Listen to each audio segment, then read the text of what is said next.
அன்பான ஆண்டவருடைய பிள்ளைகளே, இந்த நிகழ்ச்சிக்கு மறுபடியும் உங்களை வரவேற்கிறதில்ல சந்தோஷப்படுகிறேன். இந்த காலை வேளையிலையும் காலை வேளைன்னு வருமா? வராதில்ல அதானே? சரி, சாயந்தரம்னே போட்டுட்டா? ஆமாம்ல, ஆமாம் ஆமாம். அன்பு நேயர்களே, இந்த நிகழ்ச்சிக்கு உங்களை வரவேற்கிறேன். ஆண்டவராகிய இயேசு கிறிஸ்துவின் நாமத்திலே உங்களை நான் வாழ்த்துகிறேன், வரவேற்கிறேன். கர்த்தருடைய வார்த்தையை கேளுங்கள், ஆண்டவர் உங்களை ஆசீர்வதிப்பாராக. இப்பொழுதும் நாம் வேகமாக பழைய ஏற்பாட்டில் ஒரு மனுஷன் யோபு என்கிற ஒரு பெயரோடு வாழ்ந்த ஒரு பரிசுத்தவானுடைய வாழ்க்கையை குறித்து இன்றைக்கு நாம் தியானம் பண்ண போகிறோம். நம்முடைய வாழ்க்கைக்கு மிகவும் பிரயோஜனமான ஒரு வார்த்தை. பிரியமானவர்களே, கர்த்தர் இந்த புஸ்தகத்தை பைபிளில் எழுதி வைத்ததின் காரணம் நாம் எல்லாருக்கும் மிகுந்த ஆறுதல் உண்டாகும்படிக்கு ஆண்டவர் இந்த மனுஷனுடைய சரித்திரத்தை கர்த்தர் நமக்கு எழுதி வைத்திருக்கிறார். பொறுமையோடு கேட்போம், ஆண்டவருடைய வார்த்தைகள் நம்மோடு கூட பேசும். முதல் வசனத்தில் நான் வாசிக்கிறேன். 1வது அதிகாரம் 1 வசனத்தில், ஊத்ஸ் தேசத்திலே யோபு என்னும் பெயர் கொண்ட ஒரு மனுஷன் இருந்தான். அந்த மனுஷன் உத்தமனும் சன்மார்க்கனும் தேவனுக்கு பயந்து பொல்லாப்புக்கு விலகுகிறவனுமாய் இருந்தான். வாசிக்கிறோம். எடுத்த உடனே அவனுடைய நல்ல கேரக்டரை கர்த்தர் அழகாக எழுதுகிறார். ஒரு மனுஷனுடைய கேரக்டரை ஆண்டவர், ஒரு குணாதிசயத்தை ஆண்டவரே சொல்ல வேண்டுமானால் ஆண்டவர் எந்த அளவுக்கு அந்த மனுஷன் மேல் பிரியம் வைத்திருந்தார் என்பதை நாம் அறிந்து கொள்ளலாம். ஒரு மனுஷன் இருந்தானாம், யோபு என்கிற ஒரு மனுஷன் இருந்தானாம். அவன் உத்தமனும் சன்மார்க்கனும் தேவனுக்கு பயந்து பொல்லாப்புக்கு விலகுகிறவனுமாய் இருந்தான் என்று வாசிக்கிறோம். நாம் சொல்லும்போது சில நேரங்களில் சொல்லுகிறோம், அந்த மனுஷன் எனக்கு தெரியும், அவர் ரொம்ப பணக்காரர், அவர் ரொம்ப சிபாரிசு உள்ளவர், அவர் பெரிய பெரிய பட்டங்களை வாங்கினவர் அப்படின்னு தானே நம்ம சொல்லுகிறோம். ஆனால் பரலோகத்தின் தேவன் இந்த மனுஷனை குறித்து சொல்லும் பொழுது ரொம்ப தெளிவாக உத்தமமான ஒரு மனுஷனாம். தன்னுடைய இருதயம் ரொம்ப உத்தமமாக இருந்தது. சன்மார்க்கம், துன்மார்க்கம் அல்ல, சன்மார்க்கமாய் வாழ்ந்தவன். அப்போது தேவனுக்கு பயந்து என்ன செய்தானாம்? பொல்லாததாய் தோன்றுகிற அத்தனையும் விலகி இருந்தானாம். இப்படி ஆண்டவர் பரலோகத்திலிருந்து ஒரு சாட்சியை எழுப்பி கொண்டிருக்கிறார். கர்த்தருக்கு ஸ்தோத்திரம். நம்மையும் அறியாமல் பரலோகம் நம்மை குறித்து என்ன பேசுகிறது, அதுதான் ரொம்ப முக்கியம். நாம் அறிய மாட்டோம், ஆனால் நம்மை குறித்து மனுஷர்கள் என்ன பேசுகிறார்கள், நம்மை குறித்து நாம் வேலை செய்கிற இடத்துல நம்மோடு கூட இருக்கிறவர்கள், அதிகாரிகள், நண்பர்கள் என்ன பேசுகிறார்கள், இவை எல்லாவற்றுக்கும் மேலாக பரலோகத்தில் ஒரு ஆண்டவர் இருக்கிறாரே, நம்மை படைத்தவர் இருக்கிறாரே, அவர் நம்மை குறித்து என்ன சொல்லுகிறார். இது ரொம்ப ரொம்ப விசேஷம். ஆண்டவர் ஒரு மனுஷனை குறித்து இப்படி புகழ ஆரம்பித்தால் மெய்யாகவே உண்மையாகவே அந்த மனுஷன் ஆண்டவரை எவ்வளோ பிரியப்படுத்தியிருப்பான். அந்த மனுஷனுடைய வாழ்க்கையில் நடந்ததான சில சம்பவங்கள் உங்களுக்கு அநேகர்கள் தெரிந்திருக்கலாம், தெரியாதவர்களுக்கு நான் சொல்லுகிறேன் பாருங்கள். அவனுக்கு 7 குமாரரும் 3 குமாரத்திகளும் பிறந்தார்கள். நல்லது. அவனுக்கு 7000 ஆடுகளும் 3000 ஒட்டகங்களும் 500 ஏர் மாடுகளும் 500 கழுதைகளுமாகிய மிருக ஜீவன்கள் இருந்ததுமன்றி திரளான பணிவிடைக்காரர்களும் இருந்தார்கள். அதனால் அந்த மனுஷன் கிழக்கத்தி புத்திரர் எல்லாரிலும் பெரியவனாக இருந்தான் என்று வாசிக்கிறோம். எப்படி இருக்கிறது? நல்லா இருக்கு இல்லையா? இந்த ஒரு மனுஷனை குறித்த டிஸ்கிரிப்ஷன் பார்த்திங்கன்னா ரொம்ப அழகாக இருக்குது. இன்றைக்கி எத்தனை 7,000 ஆடுகள்னால் ஆட்டுப்பாலிலிருந்து வரக்கூடிய ஒரு பெரிய சம்பாத்தியம். 3000 ஒட்டகங்கள், ஒட்டகத்தின் பால். பிறகு ஒட்டகம் அநேக காரியங்களுக்கு உதவி செய்கிறது. 500 ஏர் மாடுகள், நல்ல உழலாம், நிலம் பெருசாக இருந்திருக்கும். அப்புறம் மிருக ஜீவன்கள், கழுதைகள் இருந்தது, பொதி சுமக்க கழுதைகள் இருந்தது, டிரான்ஸ்போர்ட்டேஷன் எல்லாமே அவனுக்கு இருக்குது. அப்புறம் 7 குமாரர்களும் 3 குமாரத்திகள், 10 பிள்ளைங்க இருந்திருந்தாங்க. அப்போ அவனுடைய வாழ்க்கையில் எதுதான் அவனுக்கு இல்லை? சர்வ செழிப்போடு செல்வந்தனாய் சீமானாய் வாழ்ந்த ஒரு மனுஷனாக இருந்திருக்க வேண்டும். ஆண்டவருடைய ஆசீர்வாதங்கள் வரும்போது ஒரு மனுஷன் சீமானாக மாறுகிறான். ஆண்டவருடைய ஆசீர்வாதம் தான் ஐஸ்வர்யத்தை பெருக பண்ணும், அதோடு கூட அவர் வேதனையை கூட்டார் என்று கர்த்தருடைய வார்த்தை சொல்லுகிறது. சரி, இப்படி யோசிக்க நான் உங்களுக்கு கொஞ்சம் நினைப்பூட்டுகிறேன். மனுஷன் எப்படி வாழ்ந்திருப்பான்? ஆகார குறைவென்று ஒன்றுமில்லை, ஒரு நாளும் பஞ்சம் இல்லை. அந்த பிள்ளைகள்லாம் எவ்வளோ கொளுத்து சாப்பிட்ருப்பார்கள். வயல்லேருந்து வரக்கூடிய சகலமும் வண்டியாக எல்லாம் பழங்களும் அதுவும் இதுவும் வந்து இறங்குமே. அப்போது ஏதாவது ஒரு கவலை இருக்கா? ஒன்றுமே இல்லை. என்ன வேணாலும் எந்த நேரத்துலையும் சாப்பிடலாம், யாருக்கு வேணாலும் கொடுக்கலாம், வஸ்திரம் உண்டு, எல்லாம் உண்டு, இடம் உண்டு. பெரிய பண்ணையார், பெரிய சீமான். கேட்குறதுக்கே நமக்கு ரொம்ப சந்தோஷமாக இருக்குது. அடடா, எனக்கு இப்படியெல்லாம் வாய்க்காதா, எனக்கெல்லாம் அமையாதா அப்படிங்கிற நினைவெல்லாம் வரும் அப்பப்போ. நான் இன்னும் பரதேசி போல் இருக்கிறேனே, பஞ்சத்தில் இருக்கிறேனேன்னு சொல்லக்கூடிய ஒருவேளை நிலைமைகள் இருக்கலாம். கவனிங்கள், இப்படிப்பட்ட ஒரு மனுஷனுக்கு அவன் எவ்வளவு சன்மார்க்கனாக இருந்தால், எவ்வளவு கர்த்தருக்கு பயந்தவனாக இருந்தால், அடுத்த வசனத்தில் நாம் வாசிக்கிறோம், அவன் குமாரர் அவனவன் தன் தன் நாளிலே தன் தன் வீட்டிலே விருந்து செய்து தங்கள் 3 சகோதரிகளையும் தங்களோட போஜனம் பண்ணும்படி அழைப்பார்கள். 7 பிள்ளைகளும் ஒவ்வொரு நாளை குறித்து வச்சுட்டு, இன்றைக்கி என் வீட்டில் விருந்து, இன்னும் அடுத்த நாள் உன் வீட்டில் விருந்து, அடுத்த மாதம் உன் வீட்டில் விருந்துன்னு சொல்லி டைம் டேபிள் போட்டு இந்த சிஸ்டர்ஸ் அழைப்பார்களாம். சரி, விருந்து செய்கிற அவரவருடைய நாள் முறை முடிகிற போது என்ன செய்வானாம்? யோப் என்ன செய்வான்? அவன் யோசித்ததை பாருங்கள். ஒருவேளை என் குமாரர் பாவம் செய்து தேவனை தங்கள் இருதயத்திலே தூஷித்திருப்பார்கள் என்று சொல்லி அவர்களை அழைத்தனுப்பி பரிசுத்தப்படுத்தி அதிகாலமே எழுந்து அவர்கள் எல்லாருடைய லக்கத்தின்படியையும் சர்வாங்க தகன பலிகளை செலுத்துவான். இந்த பிரகாரமாக யோபு அந்நாட்களில் எல்லாம் செய்து வருவான். ஒரு தகப்பன் எவ்வளவு பரிசுத்தவானாக இருந்தால், எவ்வளவு நீதிமானாக இருந்தால், உத்தமனாக இருந்தால், சன்மார்க்கவானாக இருந்தால், ஆண்டவருக்கு பயந்து பொல்லாப்புக்கு விலகுகிறவனாக இருந்திருப்பானால் என்ன அழகான காரியத்தை செய்திருப்பான். இந்த காரியத்தை செய்திருக்கிறான் பாருங்கள். என் பிள்ளைகள் இந்த பர்த்டே பார்ட்டி, அந்த பார்ட்டி, இந்த பார்ட்டி, கெட் டுகெதர்லாம் பண்ணுறாங்களே, அந்த காலத்தில் என்ன இருந்திருக்கும்? ஒரு வேளை குடிக்கிறது சகஜமாக இருந்திருக்கலாம். இந்த நாட்களை போலத்தான் அந்த நாட்களும் இருக்குது. ஏதாவது தெரியாமல் இந்த பிள்ளைகளோடு மிஸ்பிஹேவ் பண்ணி குடிமயக்கத்தில் ஏதாவது பண்ணி ஆண்டவருடைய நாமத்தை தாறுமாறாக வாயை திறந்து பேசி தூஷித்து பாவம் செய்து கெட்டிருப்பார்களோ அப்படின்னு அவனுக்குள்ளே ஒரு நினைப்பு வந்தது. ஒரு தகப்பனுக்கு இருக்கக்கூடிய ஒரு நினைவுகளை பாருங்கள். எப்படி தன் பிள்ளைகளை எவ்வளோ அழகாய் காப்பாற்றுகிறான். தன் பிள்ளைகளை தேவ பக்தியோடு கூட வளர்க்க ஆசைப்படுகிற ஒரு தகப்பன். அதனால தான் கர்த்தர் அவனை குறித்து அந்த மாதிரி ஒரு சாட்சியை சொன்னார். ரொம்ப சந்தோஷம். இன்றைக்கு உங்கள் பிள்ளைகளை குறித்து நீங்கள் ரொம்ப கவனமாக இருக்கணும். நம்முடைய பிள்ளைகள் கர்த்தர் நமக்கு கொடுத்துருக்கிற சொத்து, சுதந்திரம். ஏதோ பெற்றுட்டோம், ஏதோ வந்துட்டோம், ஏதோ வளர்த்துட்டோம், அவங்கள தள்ளிட்டா போதும்னு நினைக்கக்கூடாது. சிலர் அப்படி நினைக்கிறாங்க. ஸ்தோத்திரம். பிள்ளைகளை பெற்றாச்சா ஒரு மாப்பிள்ளையை பாரு, இல்லை ஒரு பெண்ணை பாரு, அப்பாடா நம்ம கடமை முடிஞ்சு சீக்கிரமாக தள்ளிடுவோம்னு சொல்லி வயசு வர்றதுக்கு முன்னாலேயே தள்ளுறதோ, இல்லாவிட்டால் சில பிள்ளைகளுக்கு வயது ரொம்ப ஆக விடுறதோ, அப்போ கூட பிள்ளைகளை குறித்து கவலைப்படாமல் இருக்கிறதும் தப்பு தான். ரொம்ப ஏர்லி ஸ்டேஜில் போயிடட்டும் தள்ளிடுவோம்னு சொல்கிறதும் ஒரு பெரிய தப்பான காரியம்தான். ஆனால் அவர்கள் ஏற்ற வேளையில் கர்த்தருடைய சிக்ஷையில் நாம் வளர்ப்போமானால் ஆண்டவருடைய கையில் ஒப்பு கொடுக்கும்போது அவர் சகலத்தையும் நேர்த்தியாய் அதனதின் காரியத்தில் செய்கிறார். வேண்டாத கவலைகளுக்கு நம்மை விலக்குவார், வேண்டாத டென்ஷனுக்கு நம்மை விலக்குவார். அதை அவர் எடுத்துக்கொள்வார். ஹல்லேலூயா. நாம் செய்ய வேண்டிய கடமைகளை நாம் ஒழுங்காக செய்யாமல் கடைசி நேரத்தில் 10,000 பேரிடத்தில் போய் ஜெபம் பண்ணுங்கள் சொன்னாலும் அது காரியங்கள் சரியாக முடிகிறதில்லை. அன்பு ஆண்டவருடைய பிள்ளைகளே, நீங்கள் இந்த விஷயத்தை சற்று ஆழமாக சிந்திக்க வேண்டும் என்று நான் ஆசைப்படுகிறேன். இந்த மனுஷன் செய்தது சர்வாங்க தகன பலிகளை இட்டான் என்று வாசிக்கிறோம். பாவத்தை நிவர்த்தி செய்ய வேண்டும், இவர்கள் தேவனை தூஷித்திருப்பார்கள் என்கிற பயம். சரி, இவ்வளவு ஒரு நல்ல குணத்தையும் குணாதிசயங்களையும் வச்சு இவ்வளவு நீதிமான பார்க்க முடியுமா?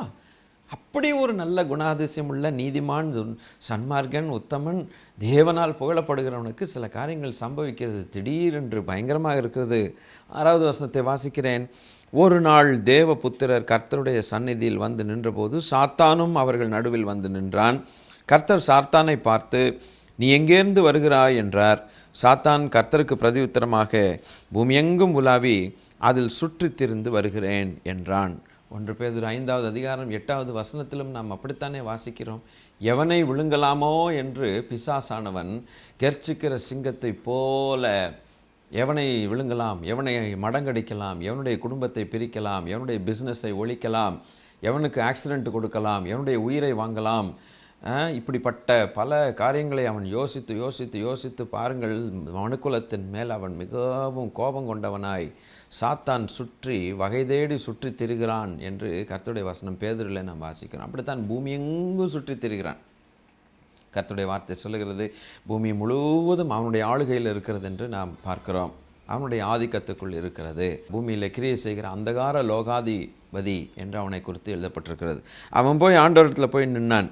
பூமி எங்கும் சுற்றிட்டு வருகிறேன் அப்படின்னு சொன்னான். பிறகு கர்த்தர் சாத்தானை நோக்கி இப்படி ஒரு கேள்வி கேட்கிறார். என்னுடைய தாசனாகிய யோபின் மேல் கவனம் வைத்தாயோ? பார்த்தாயே இல்லை, கவனமாக பார்த்தியா? சும்மா பார்த்துட்டு வர்றதுக்கும் கவனமாக பார்த்துட்டு வர்றதுக்கும் எவ்வளோ வித்தியாசம் பார்த்தீங்களா? என் கவனம் வச்சியா? அவனை உற்று கொஞ்சம் கவனித்து பார்த்தியா? ஏன்? உத்தமனும் சன்மார்க்கனும் தேவனுக்கு பயந்து பொல்லாப்புக்கு விலகுகிறவனுமாகிய அவனைப் போல பூமியில் ஒருவனும் இல்லை என்றார். அவரே சொல்லிட்டார், பூமியில் ஒருத்தரும் பார்த்துருக்க முடியாது, நீ அந்த மாதிரி நானும் பார்க்கல, நீயும் பார்த்துருக்க முடியாது. அப்படிப்பட்ட ஒரு தேவ மனுஷன் அங்கே இருக்கிறான் என் பையன், தெரியுமா? நீ கொஞ்சம் போய் சுற்றி சும்மா ஒரு யோபு இருக்கான்ட்டு மாத்திரம் வந்துடாதே, அவனை உற்றுப்பார், அவனுடைய வாழ்க்கையை பார், அவன் சரித்திரத்தை பார், அவனுடைய எல்லாம் பார்த்தியா, கவனமாக பார்த்தியான்னு ஒரு கேள்வி கேட்டோன்னே அதற்கு சாத்தான் என்ன சொல்கிறான்னா, கர்த்தருக்கு பிரதியுத்தரமாக 9வது வசனத்தில், யோபு விருதாவாகவா தேவனுக்கு பயந்து நடக்கிறான் அப்படின்னு ஒரு வார்த்தையை போட்டானான். சும்மாவா உங்களுக்கு பயந்துருக்கிறான்? அவனை சும்மா நீங்கள் ஏமாந்து போயிட்டீங்கிற மாதிரி அவன் ஒரு எதிர்பேச்சு பேசுகிறான் பாருங்கள். நீர் அவனையும் அவன் வீட்டையும் அவனுக்கு உண்டான எல்லாவற்றையும் சுற்றி வேலி அடைக்கவில்லையோ? அவன் கைகளின் கிரியைகளை ஆசீர்வதித்தீர், அவனுடைய சம்பத்து தேசத்தில் பெருகியிருக்கிறது அப்படின்ட்டு சொல்கிறான். நான் கவனித்து தான் பார்த்தேன். பிசாசு சொல்கிறத பார்த்தீங்களா? எல்லாத்தையும் கவனிக்கிறான்.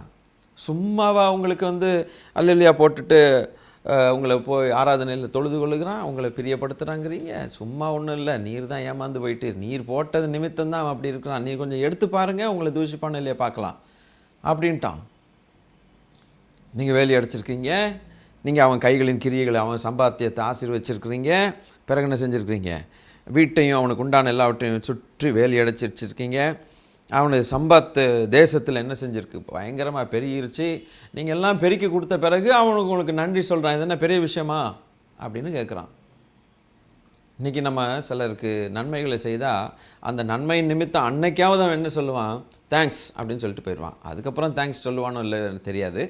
ஆனால் அன்னைக்கு அந்த ஸ்பாட்டில் ஒரு நிமிஷம் தேங்க்ஸ் அப்படின்ட்டு போவான். அது உள்ளத்துலேருந்து வருதோ இல்லை வெறும் வாயிலேருந்து வருதோ அதுவும் தெரியாது. சொன்னது ஏதோ சொல்லிட்டான் போ அப்படின்ட்டு நம்மளும் விட்டுறோம். அப்போது அப்படி சொல்லுகிறான், நீங்கள் எல்லாம் செஞ்சு வச்சு ஆசீர்வச்சிட்டீங்க ஐயா, அதனால் அவர் உங்களுக்கு பிரியமாக நடக்கிறாரு அப்படின்னு சொல்லிட்டான். ஆண்டவர் அப்பா இன்னும் சொல்கிறான், ஆனாலும் உம்முடைய கையை நீட்டி அவனுக்கு உண்டானவை எல்லாவற்றையும் தொடுவீரானால் அப்பொழுது அவன் உமது முகத்துக்கு எதிரே உம்மை தூஷிக்கானோ பாரும் என்றான். இந்த பொல்லாத பிசாசுடைய புத்தியை பார்த்தீங்களா? எப்போ பார்த்தாலும் இந்த நெகட்டிவ் தான், தப்பான எண்ணம் கொள்ளுகிறது தான் பிசாசுக்கு. இன்றைக்கி இந்த பிசாசுடைய கண்ட்ரோலில் இருக்கிறதுனால தான் அநேக ஜனங்கள் தப்பான எண்ணம் கொண்டுகிட்டே உட்காந்துருக்குறாங்க. நல்லதை யோசிக்கவே தெரிய மாட்டேங்குதே. குடும்பங்களில் தாய் தகப்பனுக்கு இடையில சண்டை, புருஷன் மனைவி என்னைக்கு எப்போ பார்த்தாலும் ஏதாவது ஒரு தப்பானதே பேசி பேசி பேசி கடைசியில் சந்தேகப்பட்டு இப்படி இருக்கலாமோ அப்படி இருக்கலாமோ இப்படி இருக்கலாமோ. என்னையா அப்படி இருக்குது? ஒன்றும் இல்லை, வாழ தெரியல ஒழுங்கா, அவ்வளோதான். ஸ்தோத்திரம். பிள்ளைகளை தப்பாக நினைக்கிற பெற்றோர்கள் உண்டு, பெற்றோர்களை தப்பாக நினைக்கக்கூடிய பிள்ளைகள் உண்டு. எல்லாம் தப்பு. ஏன்னா அந்த தப்புக்கு காரணமாக இருக்கக்கூடிய பிசாசு குடியிருக்கிறான் உள்ளுக்கு, அதுதான் விஷயம், வேற ஒன்றும் இல்லை.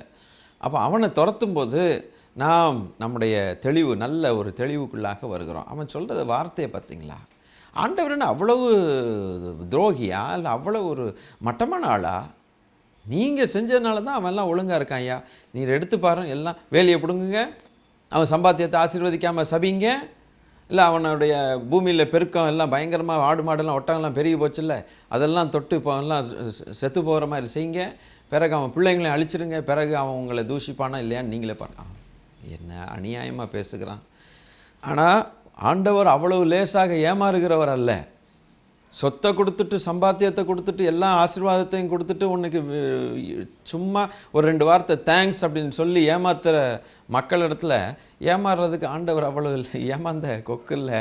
அவர் சர்வ வல்லமை உள்ள தேவன், இருதயங்களின் உள்ளந்திரியங்களை ஆராய்ந்து அறிகிறார் என்று எழுதியிருக்கிறது. ஒரு மனுஷனும் அவர்கிட்ட போய் ஒரு சிபாரிசு பண்ண வேண்டிய அவசியம் இல்லை. கர்த்தருடைய பிள்ளைகளை, இன்றைக்கி ஒரு வேளை நீங்கள் அந்த பாதையில் போயிட்டுருக்கீங்கன்னாக்கா நீங்கள் ஆண்டவர் மேலே விசுவாசம் வைங்க. கர்த்தர் உங்களை சரியாக அறிந்திருக்கிறார். கர்த்தர் சாத்தானை நோக்கி, இதோ அவனுக்கு உண்டானவை எல்லாம் உன் கையில் இருக்கிறது, அவன் மேல் மாத்திரம் உன் கையை நீட்டாதே என்றார்.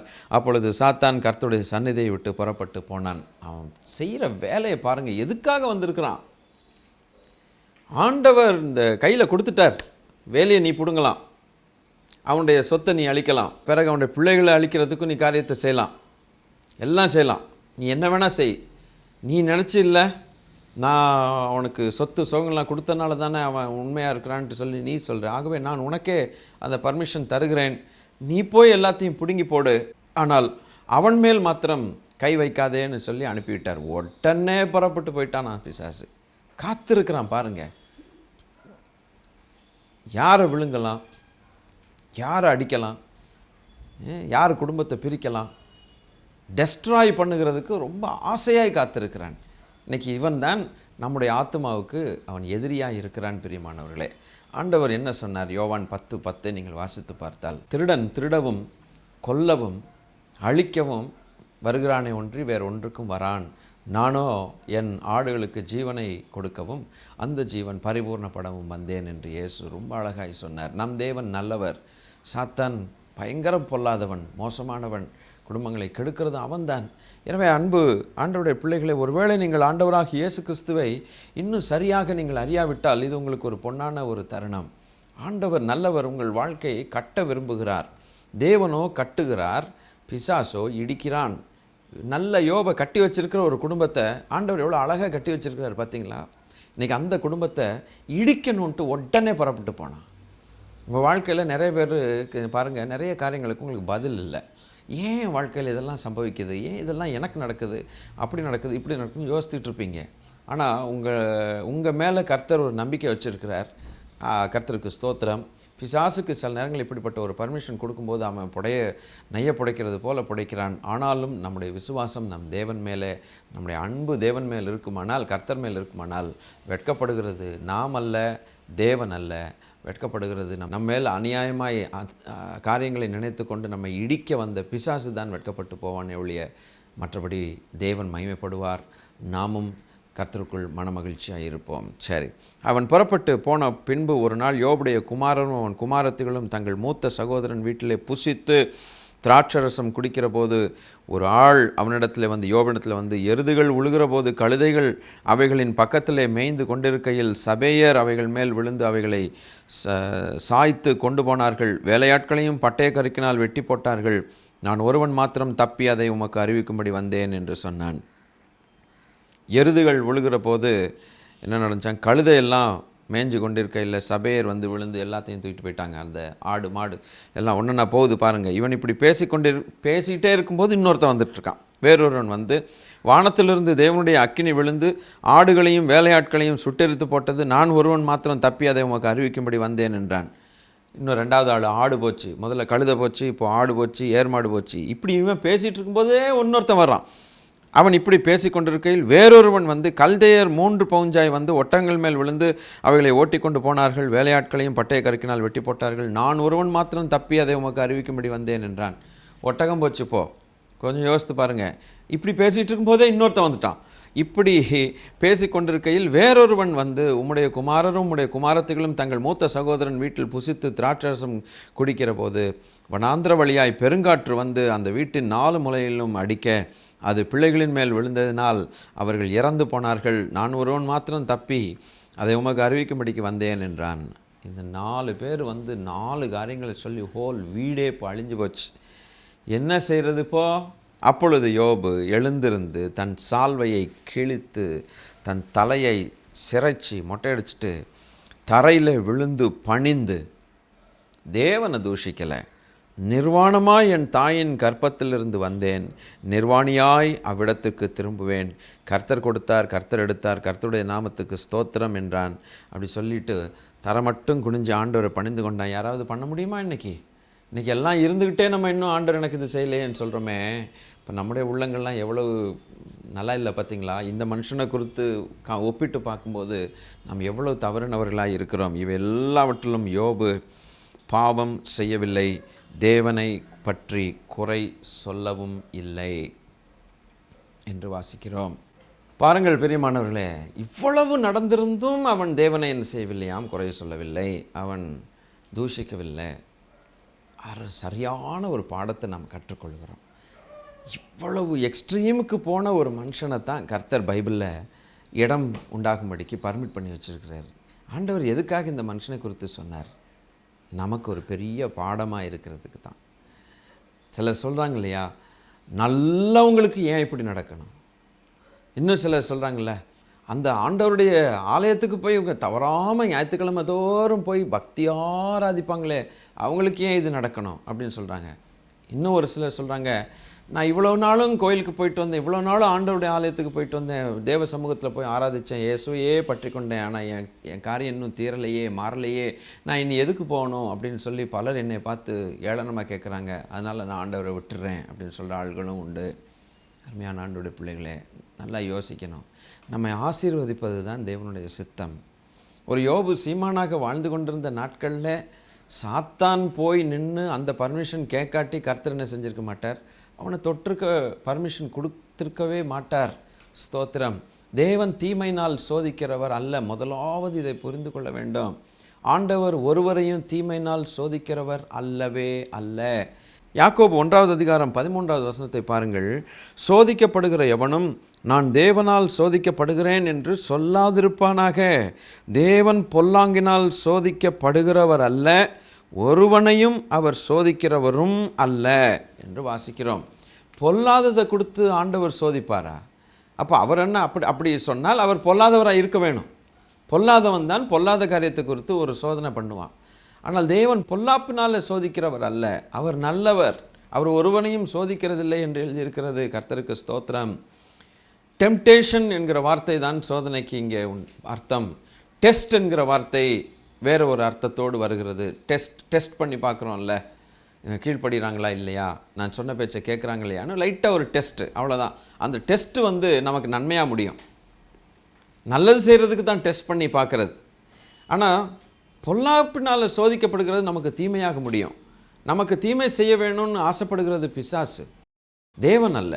தேவனும் நமக்கு நன்மை செய்ய வேணும்னு ஆசைப்படுகிறபடினால் அவர் டெஸ்ட் பண்ணி தான் பார்ப்பார் ஒழிய, விசுவாசம் இருக்குதா இல்லையா அதை டெஸ்ட் பண்ணுவார் ஒழிய. ஆனால் ஒருவனுக்கு டிசீஸை கொடுத்தோ, அவனுடைய வீடை இடித்தோ, அல்ல பிள்ளைகளை சாகடிச்சோ, அல்லது பிஸ்னஸை கவுத்து விட்டோ இப்படி டெஸ்ட் பண்ணுகிறவர் ஆண்டவர் இல்லை. இன்றைக்கி உலகத்து ஜனங்களுக்கு அது புரியலை. கர்த்தருக்கு ஸ்தோத்திரம். ஏதோ ஒரு வாழ்க்கையில் வீழ்ச்சி வரும் பொழுது ஆண்டவர் தான் எங்களை இப்படி சோதிக்கிறாருன்னு நினச்சிட்டு இருக்காங்க. இல்லை பிரியமானவர்களே, இல்லவே இல்லை. ஆண்டவர் நம்மை ஆசீர்வதிப்பதற்காகத்தான், அவர் மூலமாய் நாம் ஆசீர்வதிக்கப்பட வேண்டும் என்று தேவன் விரும்புகிறார். நாம் அவருடைய சொத்து, அவருடைய படைப்பாக இருக்கிறோம். ஆகவே நாம் அவரை அறிய வேண்டியது ரொம்ப அவசியம்.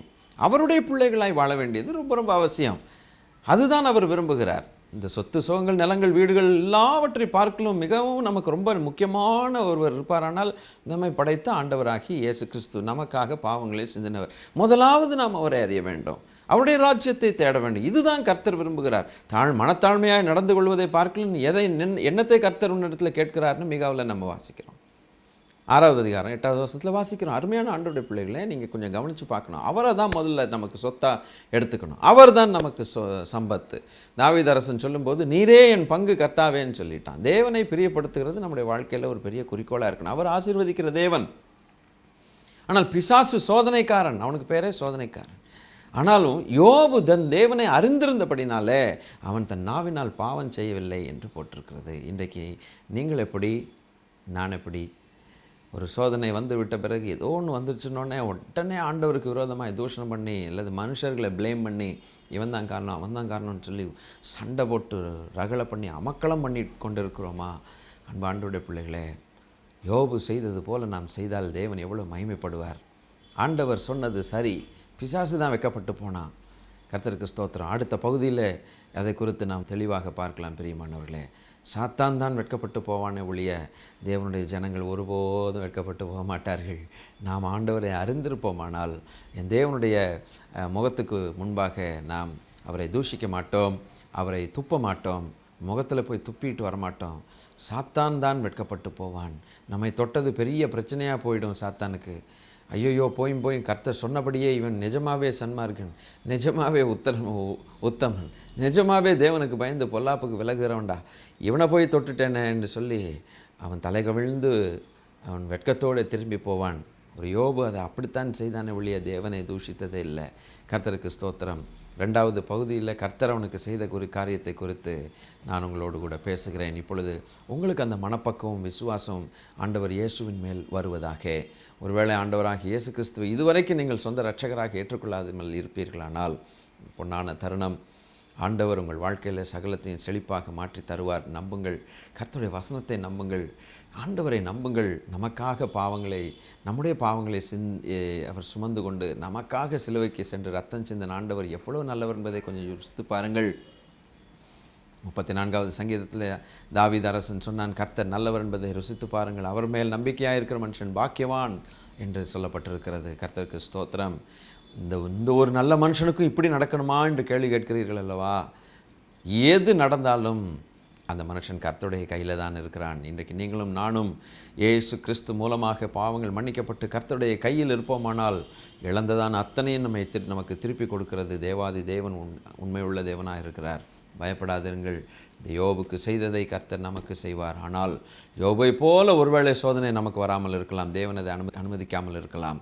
நமக்கு வரக்கூடிய சோதனைகளிலும் கூட யோபு நிதானமாய் சொன்னது போல கர்த்தர் நல்லவர் என்று சொல்லி அவன் தேவனை தூஷிக்காமல் இருந்தான். பாருங்கள், அதை நாம் கற்றுக்கொள்ள வேண்டும். அன்பு நேயர்களே, ஆண்டவருடைய பிள்ளைகளே, கர்த்தர் இந்த வார்த்தைகளால் நம்மை தேற்றுவாராக, நம்மை பரிசுத்தப்படுத்துவாராக. இதுவரைக்கும் தாறுமாறாக பேசினோம் என்று சொன்னால் ஆண்டவரிடத்தில் போய் மன்னிப்பு கேட்போம். ஆண்டவரே, நான் தெரியாமல் மூடனைப் போல, மதிகடனைப் போல, முட்டாளைப் போல பேசிட்டேனே, நான் உம்மை நம்புகிறேன் என்று உம்மை அறிந்திருக்கிறேன். உம்மை அறிந்தவனைப் போல நான் பேச வேண்டும். உம்மை அறிந்தவனைப் போல நான் ஜீவிக்க வேண்டும் அல்லவா? உம்மை அறிந்தவனாக நான் ஜீவிக்க வேண்டுமே. உம்மை அறிந்தவனாக பேச வேண்டுமே. உம்மை அறிந்தவனாக மற்றவர்களுக்கு சாட்சியாக இருக்கணுமே. இன்றைக்கு ஒரு யோபு சாட்சியாக இருக்கிறார். நீங்களும் நானும் அப்படித்தான் இருக்க கர்த்தர் விரும்புகிறார். கர்த்தர் கைவிடவே மாட்டார். கர்த்தர் உங்களை ஆசீர்வதித்து பெருக பண்ணுவாராக. அன்பின் பரலோக பிதாவே, உம்முடைய பிள்ளைகளுக்கு கர்த்தர் இந்த விசுவாசத்தின் பாடத்தை கர்த்தர் கற்றுக் கொடுத்ததுக்காக ஸ்தோத்திரம். நாங்கள் இந்த வசனத்தின் மூலமாக நாங்கள் எல்லாரும் இந்த பாடத்தை கற்றுக்கொள்கிறோம். ராஜா, உமக்கு நன்றி செலுத்துகிறோம். தேவனே, தாறுமாறான காரியங்களை பேசிவிடாதபடிக்கு நீதியிலும் உத்தமத்திலும் சன்மார்க்கத்திலும் தேவனே உமக்கு பயப்படுகிற பயந்து இருந்து கர்த்தாவே பொல்லாப்புக்கு விலகுகிற மக்களாக இருக்க எங்களை ஆசீர்வதிக்க வேண்டும் என்று கர்த்தர் இயேசுவின் நாமத்தில் ஜெபிக்கிறோம் பிதாவே.